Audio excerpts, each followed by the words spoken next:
이 시간 함께 보실 말씀은 사무엘상 20장 1절에서 3절까지 말씀을 보겠습니다. 사무엘상 20장 1절에서 3절까지 말씀을 보도록 하겠습니다.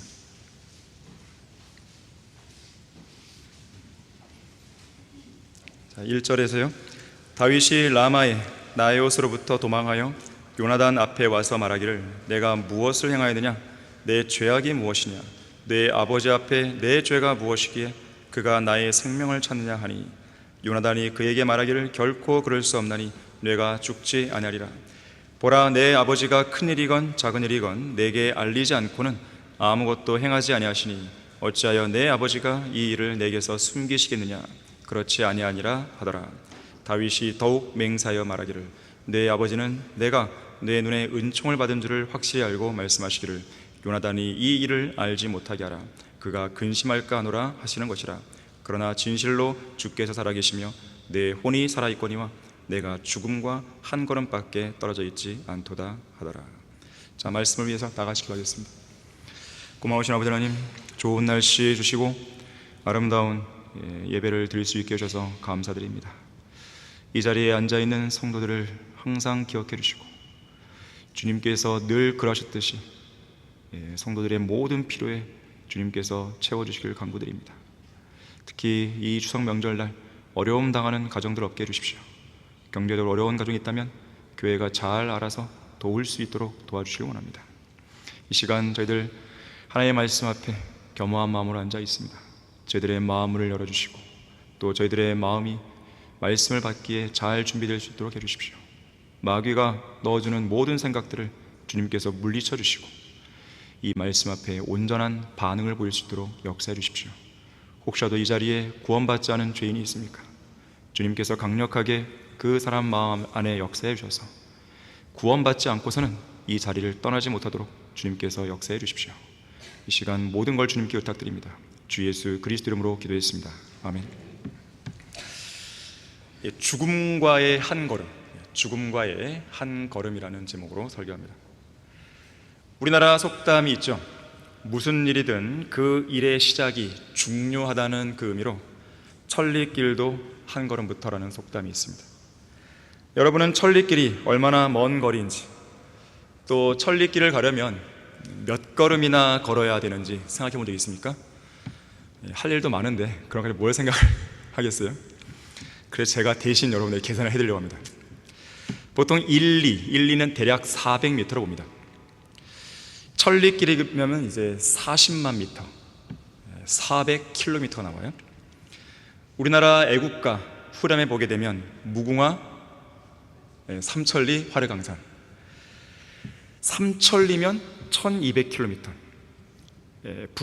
함경북도, 북한 쪽에 있는 함경북도 북쪽 끝에서 제주도 남쪽 끝까지 이르는 길이입니다.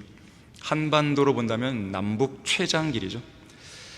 앞서 언급한 천리길 400km 그러면 서울에서 부산까지 거리입니다. 일반 성인의 평균 보폭을 75cm로 볼 때 천리길이면 무려 53만 3천 걸음이에요. 1시간에 4km로 걸어간다고 했을 때 쉬지 않고 걷는다 해도 꼬박 100시간이 걸리는 길입니다. 다시 말해서 하루에 12시간씩 걸어서 걸은다 해도 꼬박 8일 하고 반나절은 더 걸어야 하는 멀고도 먼 길이죠.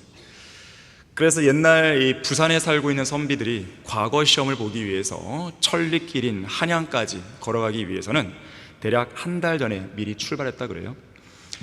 지금이야 KTX를 타면 2시간 20분 만에 도착할 수 있겠지만 옛날에는 길도 험하고 곳곳에 도적도 있고 맹수도 있기 때문에 하루에 12시간을 건다는 것은 말이 안 되는 거거든요. 그래서 한 달 전에 보통은 출발하죠. 자, 그만큼 천리길을 간다는 것은 보통 일이 아닌 거예요. 한편 그런 말도 있죠. 걸음아 날 살려라. 정말로 걸음이 여러분을 살릴 수 있습니까? 있는 힘을 다해 매우 다급하게 도망치는 것을 의미하는 말인데, 그러한 걸음이 우리 생명을 살릴 수도 있기 때문에 이 말 하는 거 아니겠어요? 걸음아 날 살려라. 과학적으로도 일리가 있습니다. 예를 들면 무서운 강도나 호랑이를 만났어요. 걸음이 빠른 사람이 도망갈 거 아니겠어요? 걸음이 느린 사람은 그냥 죽는 거죠. 뜀걸음, 아주 신속한 걸음, 혹은 매우 빠른 다름질로 도망쳐서 위기로부터 벗어나면 그 걸음이 한 사람의 생명을 살렸다는 것이죠. 특히 오늘날 현대인들은 건강한 몸을 유지하기 위해서 걷는 일에 집중하죠. 걷기. 걸음이 그 사람의 몸을 살려준다는 생각 때문입니다. 때로는 이 걸음이 그 사람의 몸뿐만 아니라 그 사람의 생각을 살려주기도 한다 그래요. 그래서 잘 풀리지 않는 어떤 문제가 있을 경우에 숲속이나 조용한 공원에서 차분히 생각을 정리하며 걷다 보면 좋은 생각이 떠오르는 것이죠. 실제로 어떤 실험이 있는데요, 그냥 의자에만 앉아있는 사람보다 서서 걷는 사람이 창의성에 있어서 2배나 더 높은 결과를 보였다는 실험 결과가 있습니다. 그런가 하면 오늘날 사람들은 하루에 1만 보 걷기를 권장하죠. 1만 보. 그래서 정말로 1만 보가 사람에게 도움이 되는 것인가? 이 미국 의학협회에서 조사를 해봤습니다. 18,000명을 대상으로 11년 동안 걸음수와 사망률을 분석한 결과예요. 그랬더니 1만 보까지는 아니고 하루에 7,500보가 적합하다. 7,500보 정도 넘어가게 되면 더 이상 좋아지지 않는다, 그런 말을 하게 됩니다.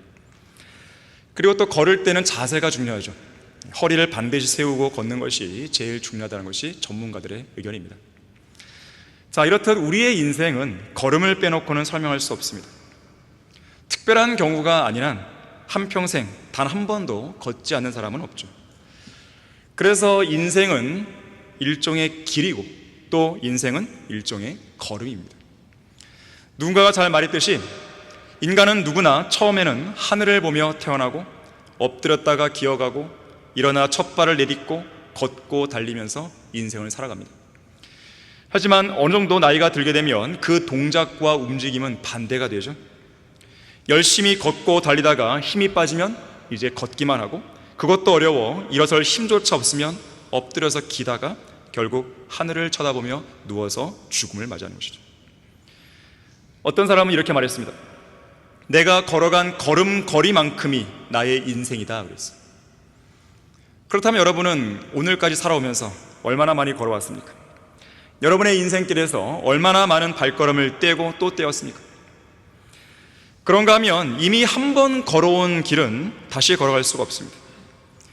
지나온 발자국을 있는 그대로 똑같이 밟으며 다시 돌아갈 수 있다 해도 그것은 이미 지나간 과거에 불과하죠. 또한 나보다 앞서간 어떤 훌륭한 사람을 따라가기 위해 그 사람이 지나간 발자취를 그대로 밟고 따른다 해서 나의 인생이 그 사람의 인생과 똑같아질 수 없습니다. 또 그 사람이 나와 똑같을 수도 없어요. 무슨 말입니까?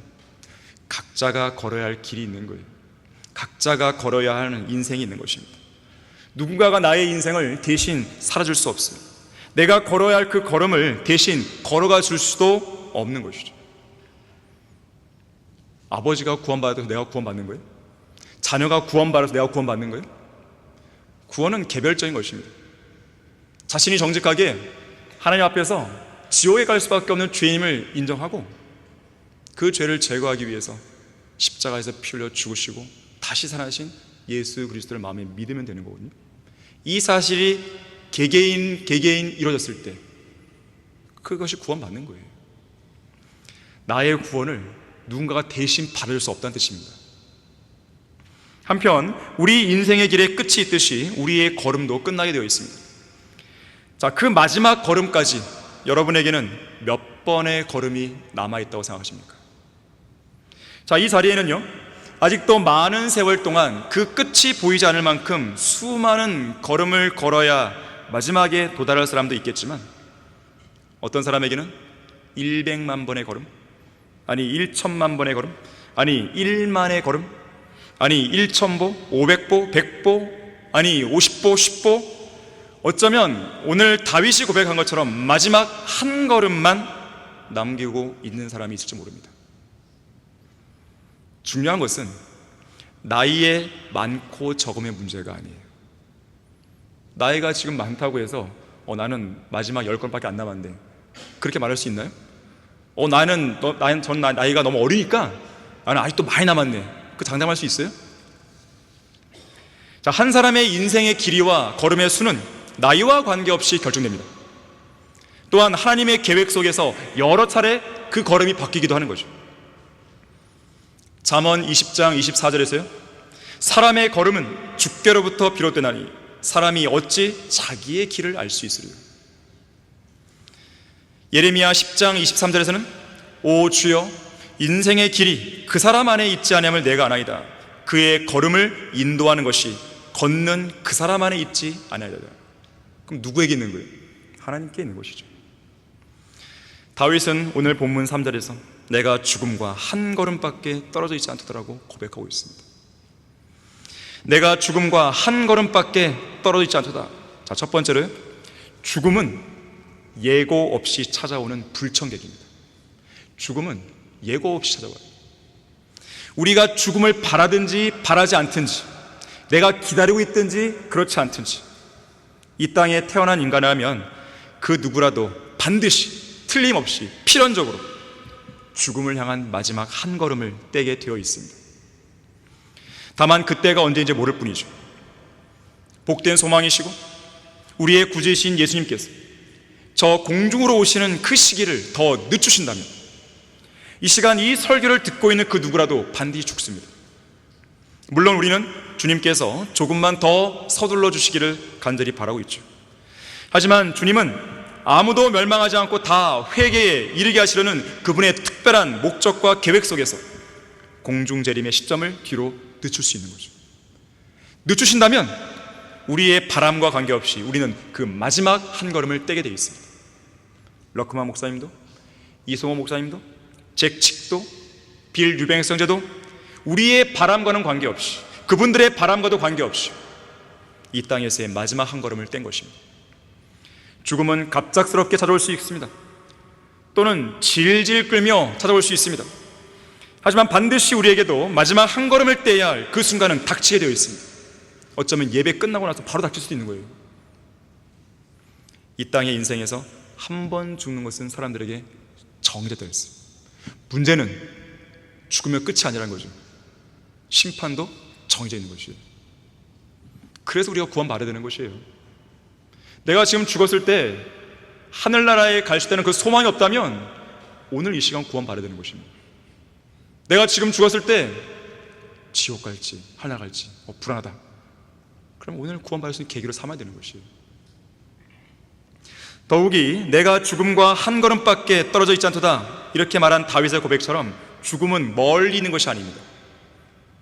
죽음은 우리의 생애 한가운데 들어와 있는 거예요. 이미 우리는 죽음과의 거리가 불과 한 걸음입니다.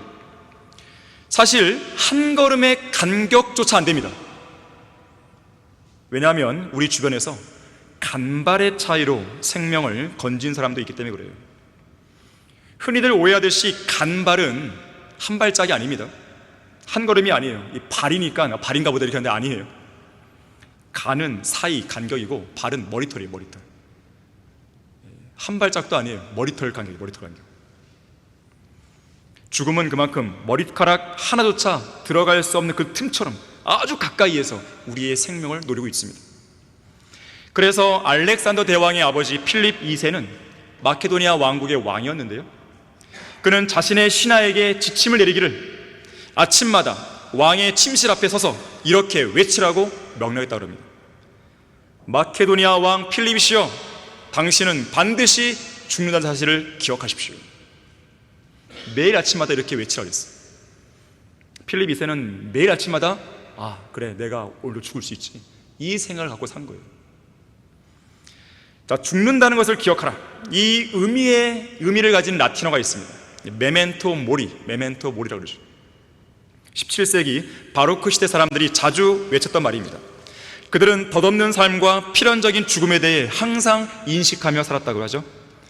그래서 죽음은 장르를 불문하고 바로크 문학 전반에 걸쳐 나타나는 보편적인 주제였습니다.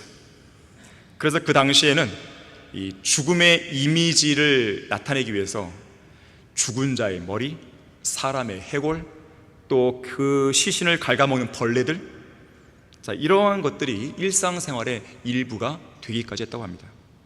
예를 들면 교황 알렉산드로스 7세는 침대 밑에 시신을 넣는 관을 항상 보관하고 있었다고 그래요. 그것이 당시의 시대적인 분위기였습니다. 바로 그 사조가 생겨나기 시작한 16세기 후반에 활동한 이 몽테뉴라는 사람은 이렇게 말했습니다. 유년기가 죽으면 청년기가 오고, 청년기가 죽으면 노년기가 오고, 어제가 죽으면 오늘이 오고, 오늘이 죽으면 내일이 온다. 다시 말해서 인생은 죽음의 연속이라는 뜻이죠.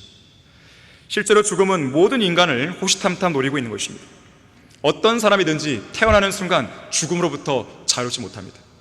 평생을 죽음의 노예로 속박되어 살아가는 것이에요. 왜 그런 것입니까?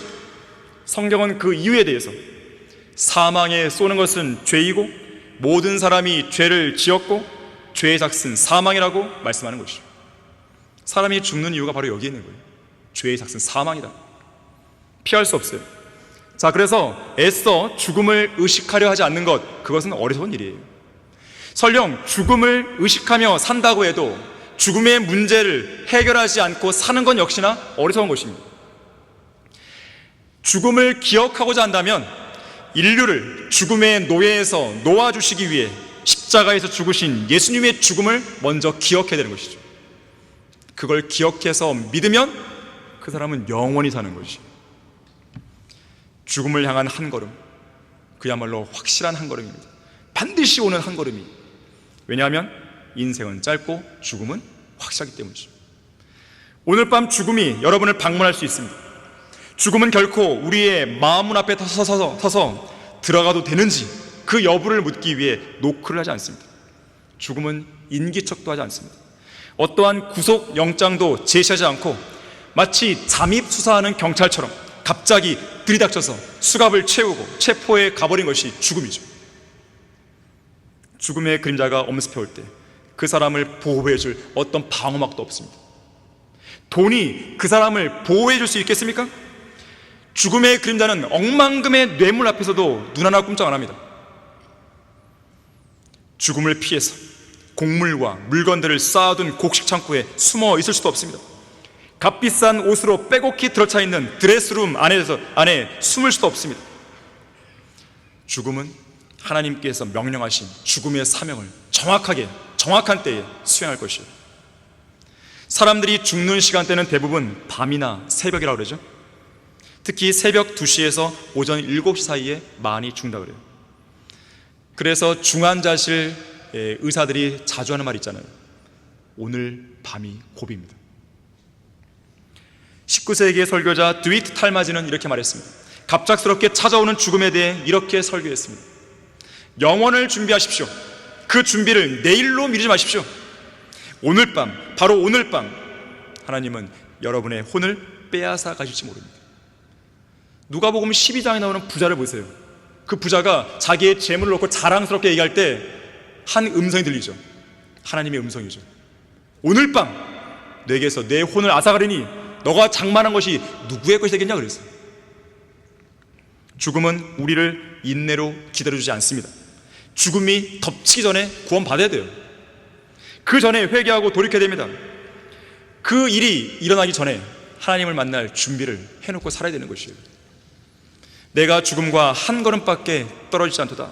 두 번째로, 죽음을 향한 한 걸음을 몇 걸음 더 연장시킬 방법이 있습니다. 이 성경에는 기도를 통해서 죽음을 향한 마지막 한 걸음을 몇 걸음 더 연장시킨 한 사람이 나오죠. 누군지 기억나십니까? 바로 히스기야. 사실 히스기야는 몇 걸음 정도가 아니라 엄청난 걸음수를 연장시킨 거예요. 무려 15년을 연장시켰기 때문에. 일반적으로 성인 남성은 하루 평균 7,500번을 걸어내렸어요. 아까 말했듯이. 그렇게 보면 히스기야는요, 마지막 한 걸음이 무려 15년을 감안할 때 4,100만 걸음으로 연장시킨 것이죠. 자, 그런가 하면 성경에는 마지막 한 걸음을 더 많이 연장시킬 수 있는 방법이 있습니다. 소위 성경적인 장수의 비결이죠. 그 비결을 알기에 앞서서 장수에 대한 정의가 무엇인지 알고 넘어가야 됩니다. 성경에서 말씀하는 장수는 병이 없이 건강한 삶을 살아가며 오래 사는 거죠. 이병 저병 별의별 지병 다 알아가면서 그것을 약이나 의술로 꾹꾹 억눌러가며 그럭저럭 간신히 목숨을 이어가는 그런 의미에서의 수명 연장을 말하는 게 아니에요. 장수는 그런 게 아닙니다. 자, 그러면 장수하기 위해서는 어떻게 되는 것인가? 자, 여러분 가운데 오래 살고 싶으시면 제 말을 잘 들으십시오. 첫 번째, 악에서 떠나야 돼요. 악에서 떠나 선을 행해야 됩니다. 자, 베드로전서 3장 10절 11절 보겠습니다. 베드로전서 3장 10절 11절이에요. 오늘날 사람들은 장수하기 위해서 희한한 거 막 먹잖아요. 막 먹는단 말이에요. 그런다고 해서 장수되는 게 아니죠. 자, 3장 10절 11절에서 그러므로 생명을 사랑하고 좋은 날들을 볼 사람은 자기 혀를 악으로부터 지키며 자기 입술로 어떠한 교활도 말하지 않게 하라. 악에서 떠나 선을 행하고 화평을 구하여 그것을 추구하라 그랬어요. 자, 악에서 떠나야 되는데 그것에 그치지 않고 한 걸음 더 나아가 뭐 하라 했다고요? 선을 행해야 되는 것이죠. 쉽게 말해서 죄를 짓지 않고 선을 행하면 장수가 보장되는 거예요. 어찌 보면 이것은 당연한 문제거든요. 왜냐하면 로마서 6장 23절에서 뭐라고 그랬어요? 죄의 삭은 사망이라고 했어요. 죄를 짓게 되면 자신의 수명만 단축시키는 거예요. 잘 몰라서 그렇죠, 자기가. 로마서 8장 13절도 육신을 따라 살면 어떻게 돼요? 죽을 것이나 성령을 통하여 몸의 행실을 죽이면 살리라.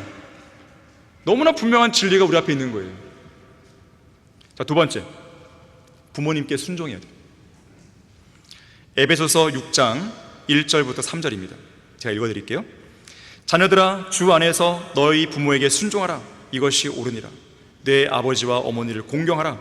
이것이 약속 있는 첫째 계명이니 이는 뇌가 잘되고 또 땅에서 장수하게 하려니라 그랬어요. 효도야말로 장수의 비결임을 권고하는 것입니다. 세 번째, 주님을 두려워야 돼요. 주님을.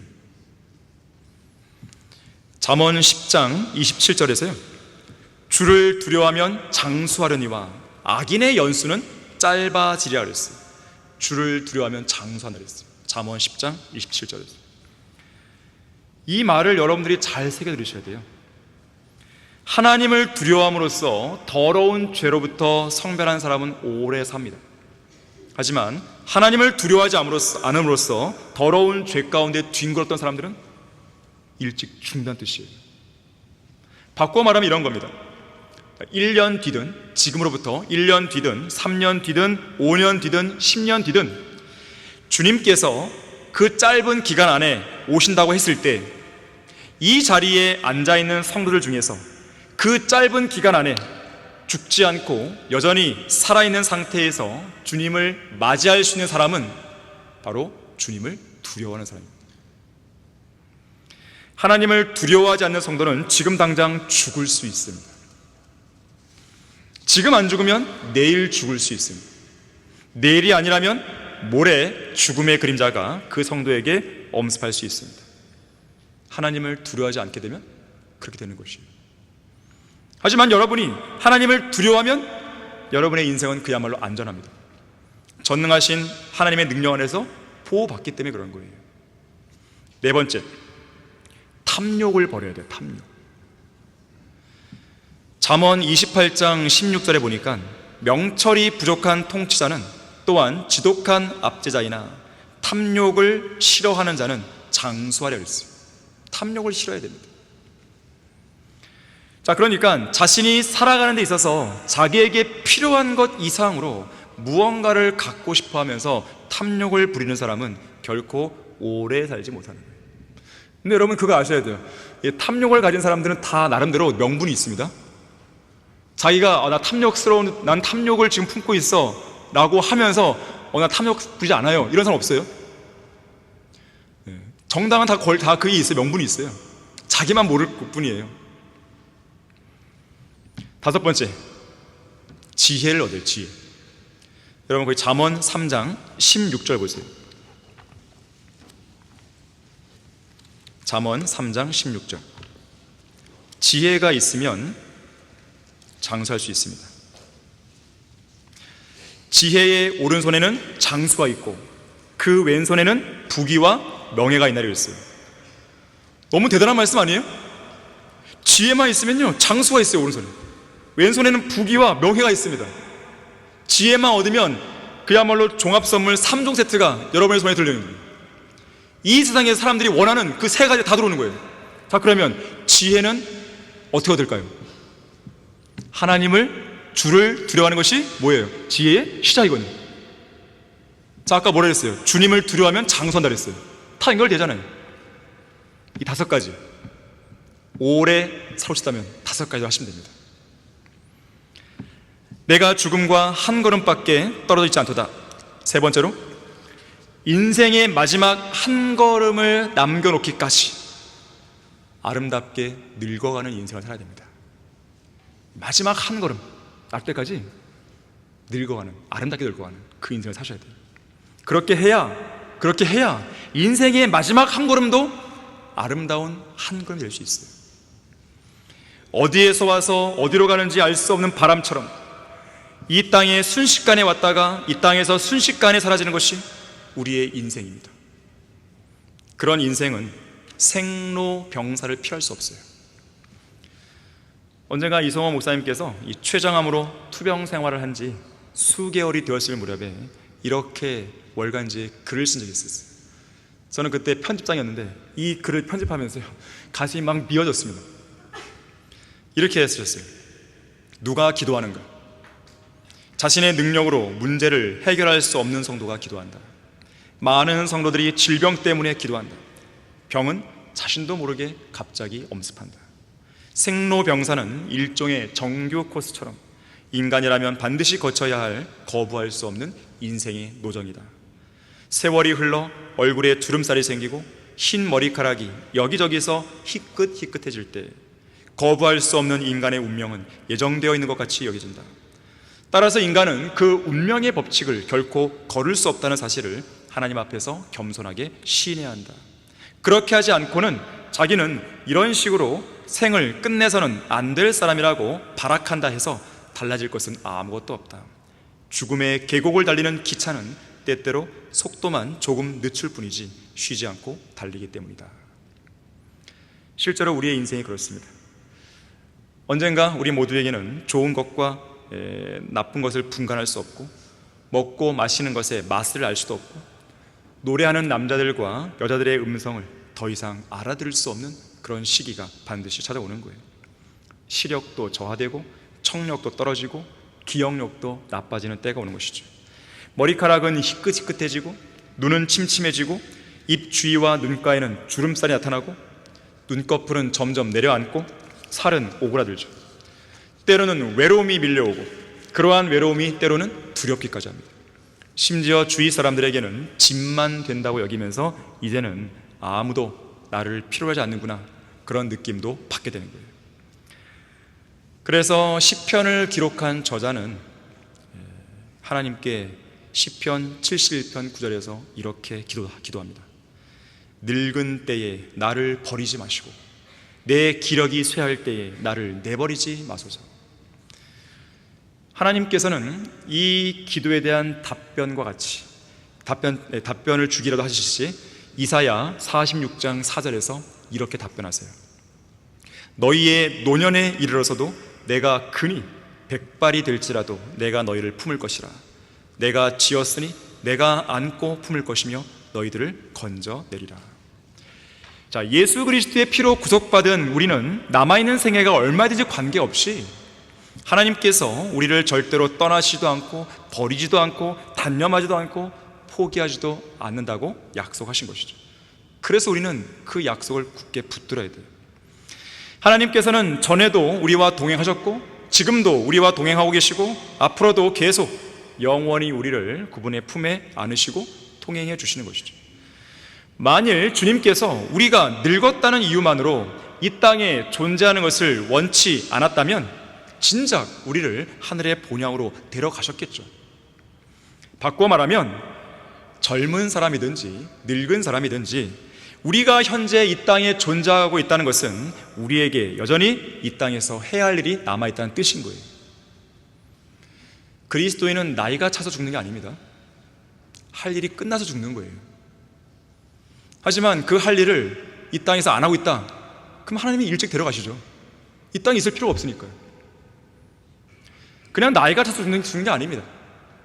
마지막 한 걸음은 주님께서 우리를 위해 갖고 계신 그 목적이 끝났을 때 마지막 한 걸음을 내딛게 하는 거예요.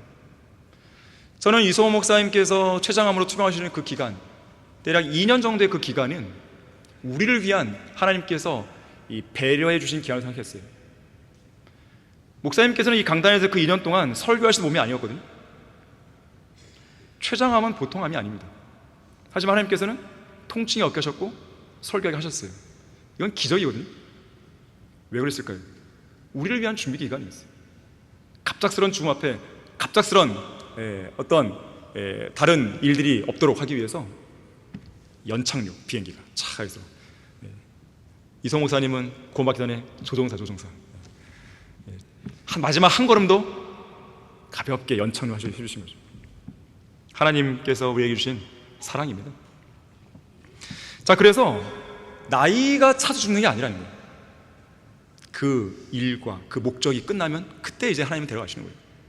우리도 마찬가지예요. 인생은 길고 짧은 게 중요한 게 아닙니다. 중요한 것은 인생의 길이가 아니라 인생의 가치입니다. 어떤 것에 가치를 두고 인생을 살아가는가가 중요한 것이죠. 그리스도인이라면 당연히 이 짧은 인생을 영원한 것들에 가치를 두고 살아야 되죠.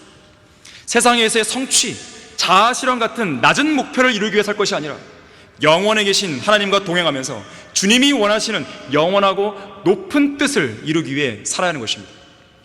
우리가 결국 늙어야만 한다면 아름답게 늙은 훌륭한 노인이 되어야 됩니다. 어떻게 해야 아름답게 훌륭하게 늙을 수 있습니까? 늙어서도 하나님의 말씀을 최종 권위로 믿고 부지런히 읽고 공부하는 그 모습이 정말로 아름답죠. 늙어서도 진지하게 하나님 앞에 겸손히 무릎 꿇고 기도하는 모습, 아름다운 노인의 모습이죠. 늙어서도 여전히 하나님을 찬양할 줄 알고 여전히 겸손할 줄 알고 자신을 낮출 줄 아는 모습, 나이가 들었다는 것을 특권으로 내세우기보다 끝까지 솔선수범하려는 모습. 저는 이소호 목사님께서 그렇게 배운 거예요. 끝까지 글을 쓰시고 끝까지 강의하시고 끝까지 설교하시고, 내가 지금 나이가 들었으니까 좀 쉬어야겠다 이렇게 안 하세요. 늙어서도 하나님께서 베푸신 것에 대해서 감사할 줄 아는 거예요. 늙어서도 항상 기뻐하고 쉬지 않고 기도하는 모습. 늙어서도 하나님의 능력을 이 세대에 전하고 하나님의 권능을 장차올 모든 사람에게 전하는 모습. 구령하는 노인의 입과 손과 발은 주님을 위해 아무 일도 안 하는 그 어떤 젊은이의 아름다움이나 젊음보다 훨씬 더 아름다운 것이죠. 럭커 목사님은 지팡이를 짚으면서 마지막까지 복음을 전했단 말이에요. 시편 71편 18절에서는요, 이제 내가 늙고 백발이 된 후에도 오 하나님이여 나를 버리지 마소서. 내가 주의 능력을 이 세대에 전하고 또 주의 권능을 장차올 모든 사람에게 전할 때까지 나를 버리지 마소서 그랬어요. 목적을 다 해야 끝나는 거라니까요. 임무를 다 수행해야 끝나는 거예요, 이 세상에서는. 아프리카의 탐험가이자 선교사였던 데이비드 리빙스턴, 1871년 1월 1일자 신년에 그 일기에 이렇게 기록합니다. 아버지 하나님, 저를 도우셔서 주님의 영광 가운데서 주님께서 제게 시키신 모든 일을 끝마칠 수 있게 해 주십시오. 자, 이 기도야말로 우리의 짧은 인생 속에서 마지막 한 걸음을 내딛기까지 우리가 아름답게 늙은 훌륭한 노인으로 남기 위해서 날마다 드려야 할 간구라는 것을 기억하셔야 됩니다. 주님, 주님께서 나에게 맡기신 그 일을 끝마치게 해 주시고 제가 마지막 한 걸음을 떼게 해주십시오. 그렇게 기도해야 되는 거예요. 내가 죽음과 한 걸음밖에 떨어지지 않도다. 네 번째로, 인간은 누구나 죽음 앞에서 나약해집니다. 오늘 설교 본문에서요, 자신을 죽이려는 사울왕을 피해 본격적인 유랑길에 오른 다윗이 절친한 친구 요나단을 만나서 자신의 무죄를 호소하고 있습니다. 내가 죄가 뭐냐 이거예요. 내 죄가 뭐냐 이거예요. 내 죄가 뭐길래 너의 아버지 이스라엘의 왕 사울은 나를 죽이려 하냐 이거예요. 호소하고 있는 것입니다. 그러면서 내가 죽음과 한 걸음밖에 떨어지지 않도다. 여기서 우리는 믿음이 연약해진 다윗의 모습을 보게 됩니다. 상식적으로 생각해 보십시오.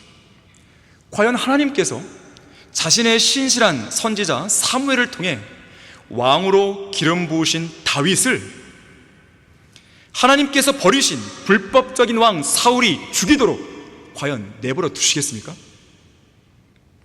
실제로 하나님께서는 사무엘상 16장 13절에서 선지자 사무엘이 기름불을 가지고 다윗에게 기름 붓던 날 주의 영이 다윗에게 임한 이래로 줄곧 계속해서 모든 위기, 모든 위협, 모든 죽음으로부터 다윗을 보호해 주셨습니다. 하지만 지금 본문의 상황, 이 다윗의 마음속에는 어둠의 그림자와 두려움이 짙게 드리운 것이죠. 언제 죽을지 모르겠다는 거예요. 사울의 손에서. 하나님을 향한 신뢰와 주님을 향한 찬양과 감사가 온데간데 없이 사라진 것입니다. 내가 죽음과 한 걸음밖에 떨어지지 않도다. 다윗은 어떤 인물입니까? 거인 골리앗과 싸웠어요. 거인 골리앗과 싸우러 나가기 전에 사울 왕 앞에서 이렇게 말했습니다. 왕의 종이 자기 아버지의 양을 지키는데 사자와 곰이 와서 양무리에서 새끼 양을 잡아가면 내가 그를 따라가서 그를 치고 그 입에서 새끼를 건져내었으며 그가 나를 향하여 일어나면 내가 그 수염을 잡아쳐서 죽였나이다.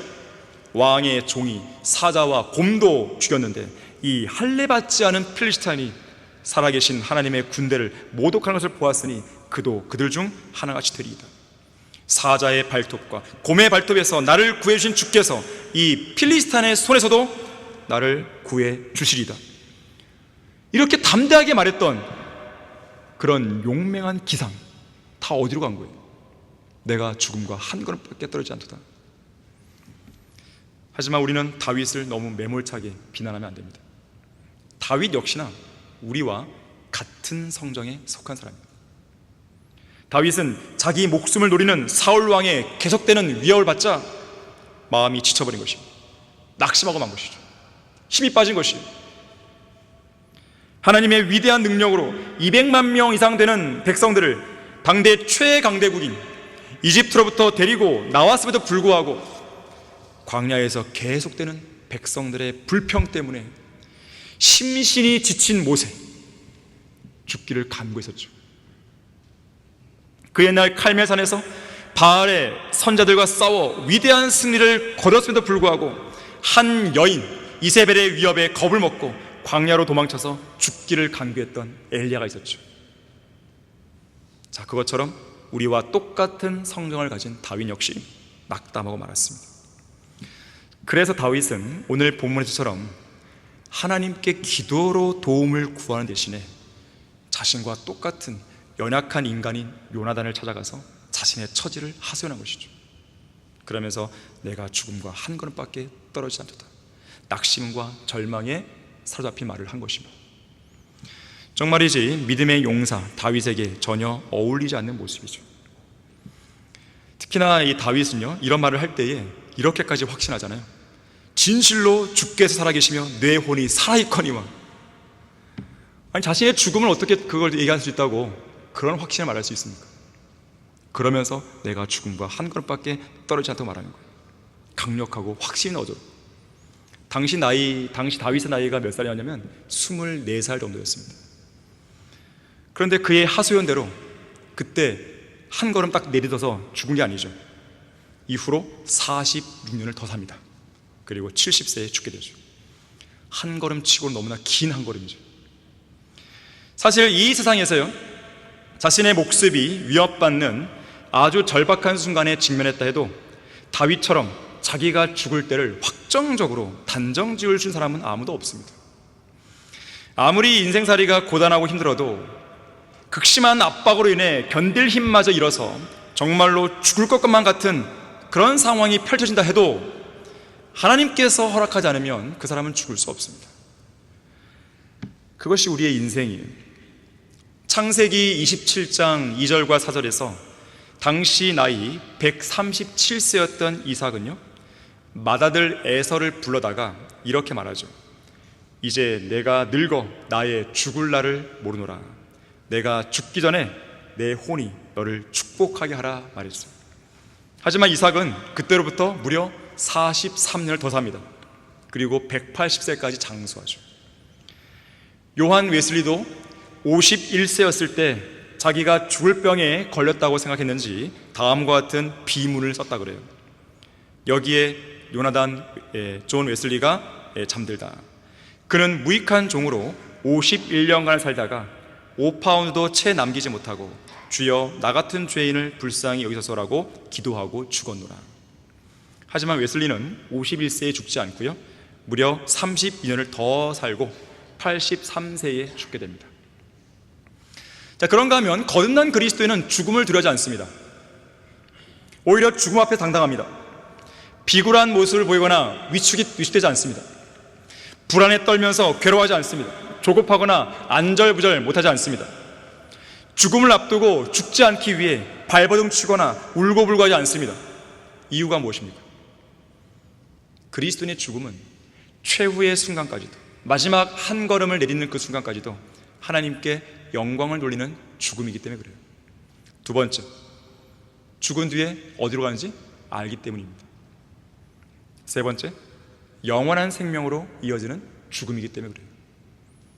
마지막 네 번째, 지금은 죽어서 흙으로 돌아가더라도 주님께서 공중으로 오실 휴거 때 주님처럼 변화된 몸을 입고 다시 일어날 것이기 때문에 그렇죠. 그야말로 소망이 있는 죽음이기 때문에 죽음을 두려워하지 않습니다. 우리가 가진 소망은 죽은 소망이 아니에요. 살아있는 소망이죠. 죽음은 소망으로 가득 찬 우리의 믿음을 꺾어버릴 수 없습니다. 그래서 우리는 죽음 앞에서 이렇게 외칠 수 있어요. 오 사망아, 너의 쏘는 것이 어디 있느냐? 오 음부야, 너의 승리가 어디 있느냐? 우리 주 예수 그리스도를 통하여 우리에게 승리를 주시는 하나님께 감사한다 그랬습니다. 내가 죽음과 한 걸음밖에 떨어져 있지 않도다. 마지막 다섯 번째로, 죽음을 향한 마지막 한 걸음은요, 가장 중요한 한 걸음입니다. 러커 목사님은 가장 중요한 한 걸음이라는 이 제목으로 설교한 적이 있어요. 가장 중요한 한 걸음.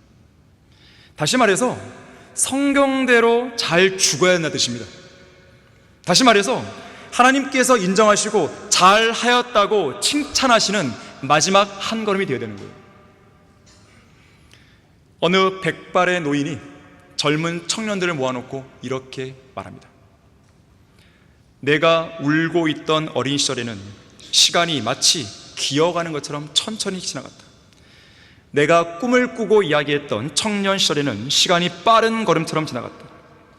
내가 완전히 성인이 되었을 때는 시간이 마치 뛰어가는 것처럼 지나갔다. 내가 장년이 되어 능력을 과시할 자리에서 활동을 시작했을 때는 시간이 마치 구름처럼 날아가 버렸다. 그리고 내 머리가 흰색으로 변하여 노인이 된 지금에 와서는 시간은 이미 나에게서 지나가 버렸다는 것을 깨달았다. 이 미국의 연극 대본 중에 15분이라는 제목의 연극 대본이 있습니다. 15분.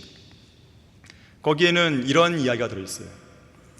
어떤 얌전한 청년이 30세에 대학교 과정을 모두 마치고 박사 논문을 제출해 놓은 다음에 그만 폐병에 걸려서 죽음을 앞두게 되어 있습니다. 의사는 검사 결과를 살펴본 다음에 이렇게 선고합니다.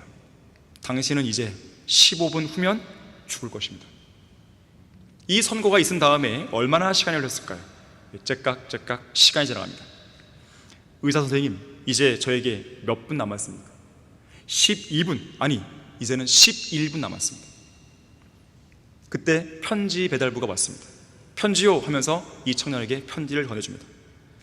내용인즉슨 억만장자인 부자 삼촌이 죽었다는 부고장과 함께 그 재산을 상속할 사람이 없으니까 너가 빨리 와서 재산을 상속하라는 편지였습니다.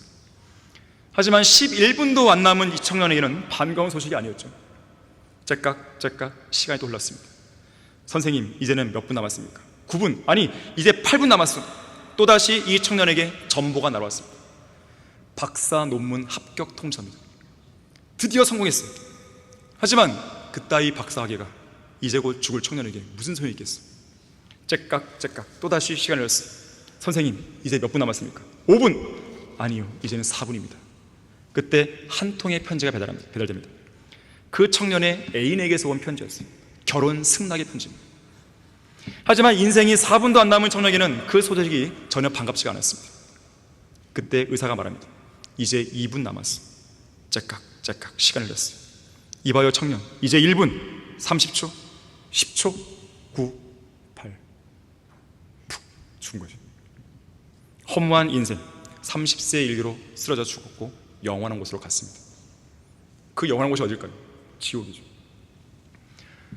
모든 사람이 죄를 지었으므로 하나님의 영광에 이르지 못하다가 그리스도 예수 안에 있는 구속을 통하여 그의 은혜로 값없이 의롭게 되었습니다. 이는 죄의 삭은 사망이요, 하나님의 선물은 예수 그리스도 우리 주로 말하면 영원한 생명이기 때문입니다. 성경 말씀이에요. 한 번 죽는 것은 사람들에게 정해진 것이고 그 뒤에는 심판이 정해진 것 같이 그 심판의 결과로 모든 죄는 지옥 가는 것입니다. 두려워하는 자들과 믿지 않는 자들과 가증스러운 자들과 살인자들과 음행하는 자들과 마술하는 자들과 우상 숭배하는 자들과 모든 거짓말하는 자들은 불과 유황이 타는 못에 참자리니 이것이 둘째 사망이었어요. 인간의 몸이 죽어서 땅으로 묻히는 것은 첫째 사망이에요. 하지만 그 혼이 영원한 불모에 던져지는 것, 둘째 사망인 것이죠. 하지만 하나님께서는 방법을 제시하신 것이에요. 지옥에 안 갈 수 있는 방법을. 예수 그리스도를 믿으라는 것이죠. 그가 친히 나무에 달린 자신의 몸으로 우리의 죄들을 담당하셨으니 이는 우리가 죄들에는 죽고 의에는 살게 하심이라. 이보다 더 분명한 방법이 어디 있겠어요? 그 사랑하신 안에서 그의 보혈을 통하여 구속 곧 죄들의 용서를 바라니라. 하나님께서 세상을 이처럼 사랑하셔서 그의 독생을 주셨으니 이는 그를 믿는 사람은 누구든지 남녀노소 불문하고 누구든지 멸망하지 않고 영생을 얻게 하라 하십니다. 내가 내 입으로 주 예수를 시인하고 또 하나님께서 그를 죽은 날로부터 살리신 것을 내 마음에 믿으면 구원을 받으리라. 이는 사람이 마음으로 믿어 의에 이르고 입으로 고백하여 구원에 이르기 때문이라. 아니 이렇게 쉬운 방법을 놓고 구원 안 받단 말이에요? 누구든지 주의 이름을 부른다는 구원을 받으리라. 주님의 이름만 불러도 구원받는 거예요. 그런데 누가 부를 수 있는 거예요? 믿는 사람이 부르는 거죠. 안 믿는 사람이 주 이름을 부를 수는 없습니다. 혹시 이 자리에요 아직도 자신의 구원이 불확실하다, 그럼 제가 이따가 초청할 거거든요. 이 설교 끝나면 제가 초청할 거예요. 그때 정직하게 나오세요. 옆 사람 볼 필요도 없어요. 옆 사람이 여러분을 구원하는 게 아닙니다. 어쩌면 이 시간이 여러분이 구원받을 수 있는 마지막 기회일지 모르는 거예요. 내가 예배 끝나고 당장 죽을 수도 있는 겁니다. 귀성길 가다가 죽을 수 있는 거예요. 사람이 인생을 어떻게 장담해요? 자신의 구원이 불분명하면 제가 이따가 초청할 때 반드시 따라서 믿고 영접기도 하세요. 그러면 구원은 끝나는 거예요. 해결되는 거예요. 한 번은 어떤 성도가 이렇게 고백했습니다.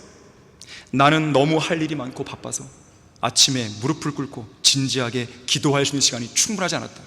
오늘도 나는 서둘러 직장에 가야 했기에 성급히 기도를 마치고 그 자리에서 일어났다. 그것만으로도 나의 신앙적인 의무를 다했다는 생각이 들었기에 짧게 대충 했어도 내 마음은 편안했다. 또한 하루 종일 바쁘게 보내다 보니 성경을 읽을 시간도, 하나님께 찬양하고 감사할 시간도, 직장 동료들에게 예수 그리스도의 복음을 전할 시간도 없었다. 정말이지 너무 바쁘다. 시간이 없다. 할 일이 너무 많다. 그것이 나의 끊임없는 변명이었다 그랬습니다. 그리고 마침내 이 성도에게 죽음의 순간이 다가왔습니다. 죽음의 문턱을 넘어서 마지막 한 발짝을 딛고 주님 앞에 나아갔을 때 그는 눈을 감고 서 있었어요. 주님께서는 손에 책을 들고 계셨는데 그 책은 어린 양의 생명의 책이었습니다. 하나님께서는 그 책을 앞에서 뒤까지 막 뒤적이시면서 무언가를 한참 찾아보신 후에 이렇게 그 성도에게 말씀하십니다. 이상하네. 너의 이름이 왜 없지? 생명책이 없는데? 사실 너가 예수 그리스도를 믿었을 때 이 생명책에 기록해 두려고 했는데 내가 너무 바쁘다 보니까 너의 이름을 기록할 시간 없었구나. 미안하다.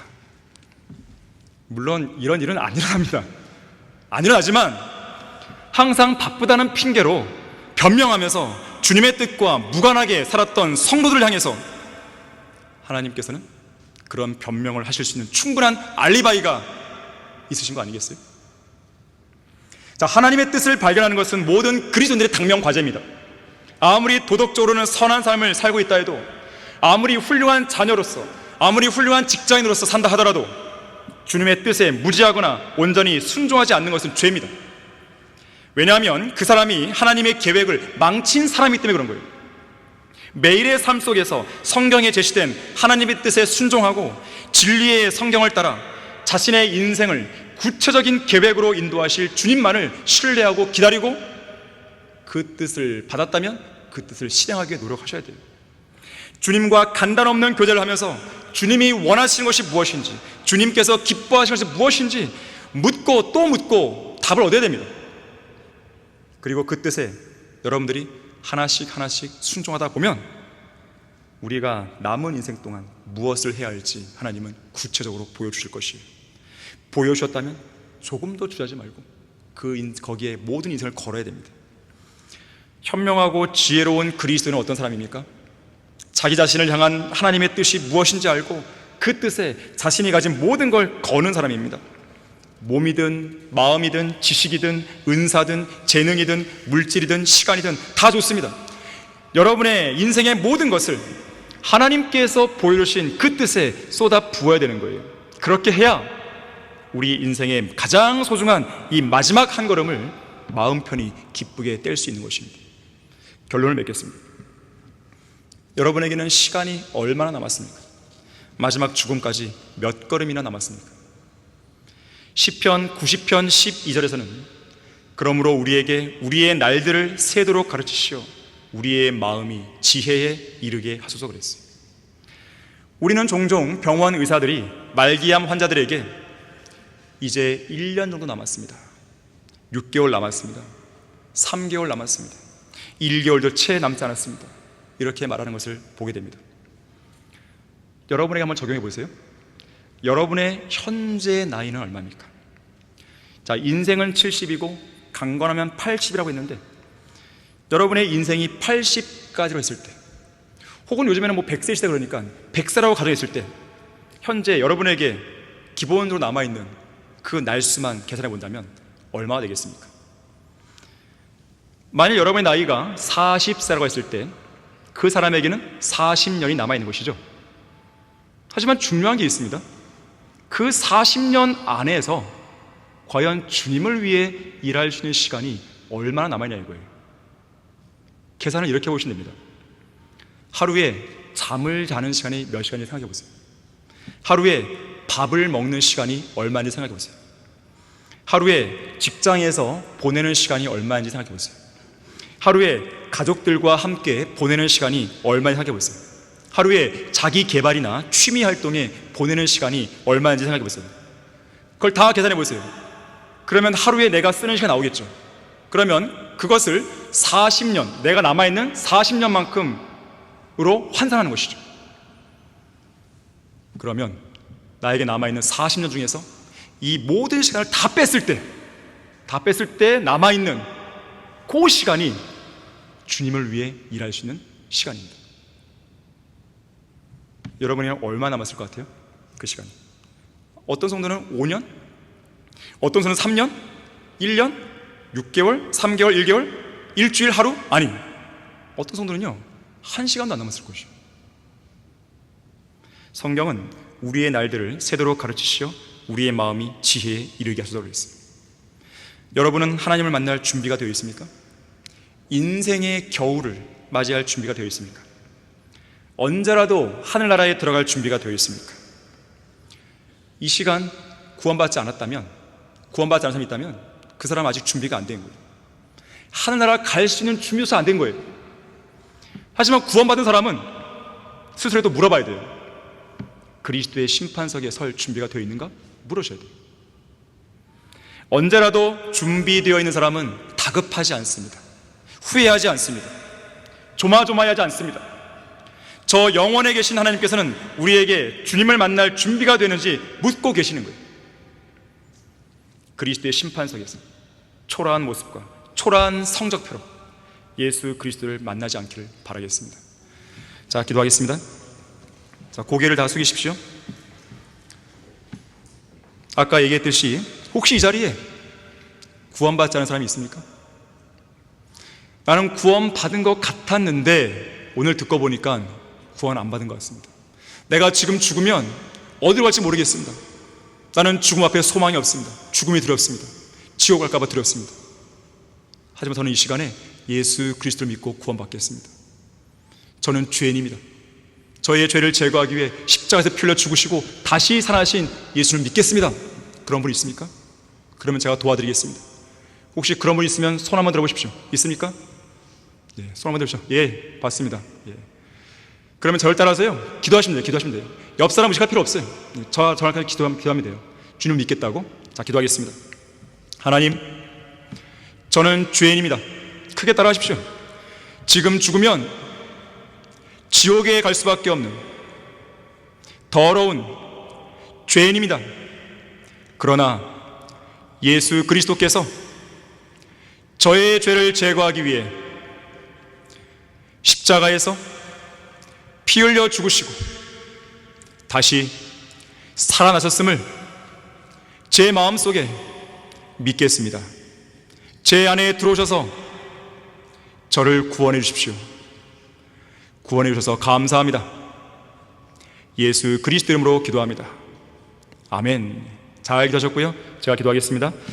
고마우신 아버지 하나님, 오늘 구원받겠다 하는 한 사람이 손을 들었습니다. 그리고 따라서 기도하는 그 목소리를 저는 들었습니다. 주님 감사합니다. 혹시라도 이 자리에 여전히 완고한 마음으로 또 고집센 마음으로 구원받기를 거절하시는 분이 혹시라도 있었습니까? 영접 기도하는데 따라하지 않은 사람이 있습니까? 오늘 밤이 가기 전에, 마지막 한 걸음을 떼기 전에 예수 그리스도를 믿고 구원받는 복된 순간이 그 사람의 생애 안으로 들어올 수 있도록 역사해 주십시오. 주 예수 그리스도 이름으로 기도했습니다. 아멘.